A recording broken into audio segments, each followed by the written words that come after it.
একবার ভেবে দেখেছেন ১৯৬০ সালে লিও ব্রেকল্যান্ড যখন আধুনিক প্লাস্টিক আবিষ্কার করেছিলেন, তখন হয়তো তিনি ভাবছিলেন মানুষের জীবনকে সহজ করবেন।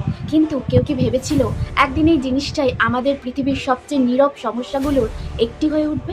আজ আপনি একটা প্লাস্টিকের বোতল কিনলেন, জল খেলেন, তারপর সেটিকে ফেলে দিলেন।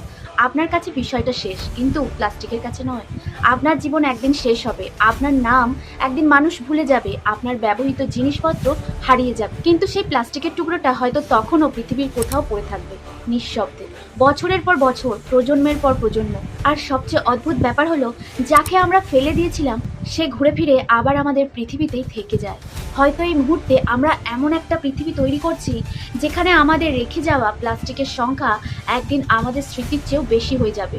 একবার ভেবে দেখুন তো, মানুষ পৃথিবীতে আসে কয়েকটা বছর বাঁচে, তারপর চলে যায়, কিন্তু আমরা এমন কিছু তৈরি করেছি যা আমাদের পরেও রয়ে যাচ্ছে, আমাদের সন্তানের পরেও, তাদের সন্তানের পরেও। পৃথিবীর ইতিহাসে এমন খুব কম জিনিসই আছে যা তার স্রষ্টার চেয়েও দীর্ঘজীবী। প্লাস্টিক তাদের মধ্যে অন্যতম। তাই আজ যদি আমরা প্লাস্টিক ব্যবহারে সচেতন না হই, তাহলে ভবিষ্যৎ প্রজন্মকে আমরা শুধু একটি পৃথিবী নয়, একটি প্লাস্টিকের পৃথিবী উপহার দিয়ে যাব।